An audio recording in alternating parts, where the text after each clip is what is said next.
This is a tour of my garden this year. This is the meadow garden, the only place around here that I get any sun. I grow almost everything in buckets. So this is a row of mm, beef master, I think. I bought a lot of plants this year and stuff I would not normally grow. Last year, this bed was potatoes, and then a part of it was corn. But coons ate all the corn, and there's still some volunteer potatoes, but I didn't feel like messing with it, so I just let it go. I'll weed whack it later. It's all good soil. Should have did more, I suppose, but I'm old and tired. Um, these are all indeterminate tomatoes out here, so I got to get busy and start getting them strung up somehow. I don't know if you can see these cages, but these are just re-rod cages. Last year I was growing cherry tomatoes in here, so these cages were big enough for that.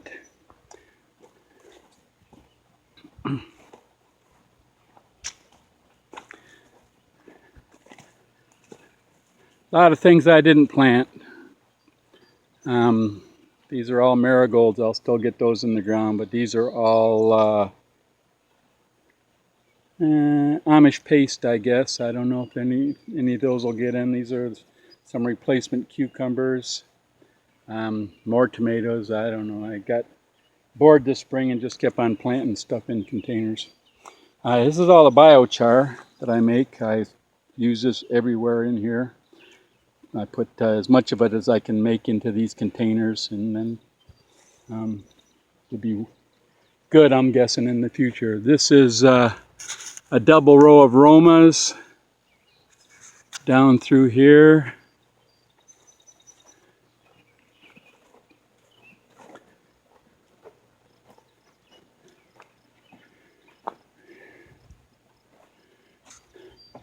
A double row of various indeterminates, celebrity and beefsteak and something else, I don't remember. Peppers. I lost most of my cucumbers to cucumber beetles early on, or else I killed them spraying them with neem oil in the sun and baked them. But anyways, so I replanted them the other day, and then I put these clear plastic apple juice containers over them so the bugs can't get them. If it doesn't get too hot down here, then they'll probably thrive. More peppers. Peppers. I had a deer come. I thought it was rodents, but it was a deer. It came and had a luncheon on my cabbage, but some of them still have a leaf on them, and some of them have a couple leaves on them, and so I'm going to assume that maybe they'll recover. The ones that couldn't recover, I just stuck more peppers in there.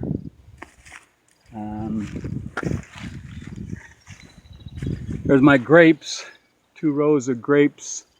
They took a hit on the frost this year, and all the leaves, first bunch of leaves died off. I was kind of surprised that they sprang back as well as they did. More tomatoes. Everything down here is almost all tomatoes. That's all my onions and beets, carrots, all that kind of stuff I'm growing up by the house because it doesn't need as much sun. I'm growing a lot of it in the greenhouse.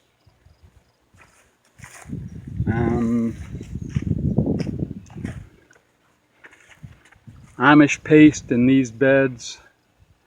You can see at one time a lot of these beds were productive, but I just ran out of energy, I guess. At one time this garden extended all the way over to where that bush is back there. All corn in here, all kinds of beans and edamame, all kind of stuff that I just don't grow anymore.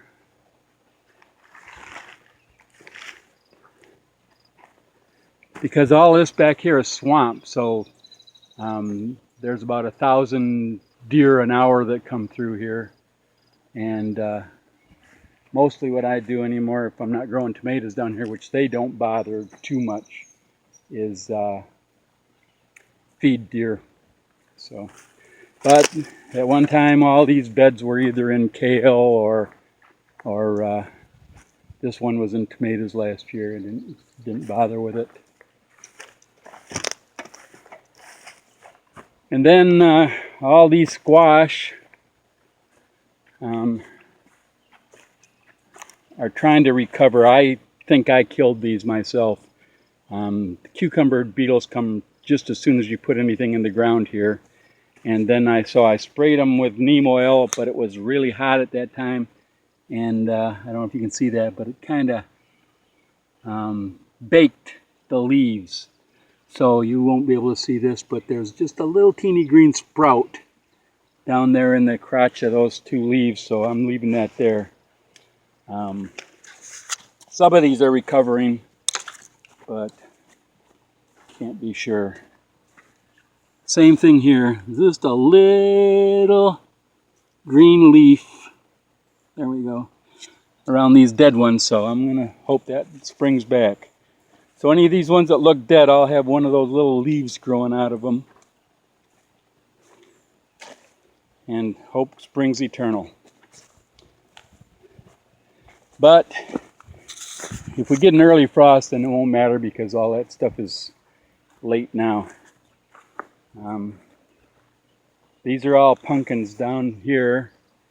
So when this, the ones that grow, this whole piece of re-rod fence here will be covered in leaves and pumpkins, hopefully. I know some of you, my friends, think this is some great stuff. I think this is mullein. It grows all over here and has medicinal value. I'm not real sure, but anyways, I left this one. I cut a lot of it out, but there's still lots of it out in the middle of the garden. But I left this one here, so just to see what it was worth. So that's pretty much that. These were all blueberry bushes, and these were all at one time. This whole area here was blackberry bushes. Either the deer and the other animals come and eat all the berries, or the bear comes and rips everything up. So I just let that go. Can't fight everything all the time. Oh, here's one of our little friends, the squash bug. I hate these things with a passion. Can you see that? Yeah, I hate them. And here's what happens to squash bugs around here. They get squashed. But when you see a squash bug on one of these, and there's a cucumber beetle too. When you see a squash bug on one of these plants, then you have to start turning the leaves over because they're going to put eggs. They're going to lay eggs underneath these leaves, and then they're going to hatch and eat the shit out of everything. So once a day I have to come down here and check for those. Not as bad this year as most years. So anyways, that's a tour of my tomato garden. Oh, this is a grow house frame that I'm messing with. I didn't get it covered up, but I have my sawmill sort of working now, so I'm going to finish framing this out and cover it in plastic, and all that stuff there. I'll get a longer season out of it anyways. So, and I'm going to plant some more pumpkins alongside in there and cover those up so that they'll grow up. Those pieces are re-rod, and I'll just keep on tying them off across the top. So anyways, this is the Tom Holton tomato garden.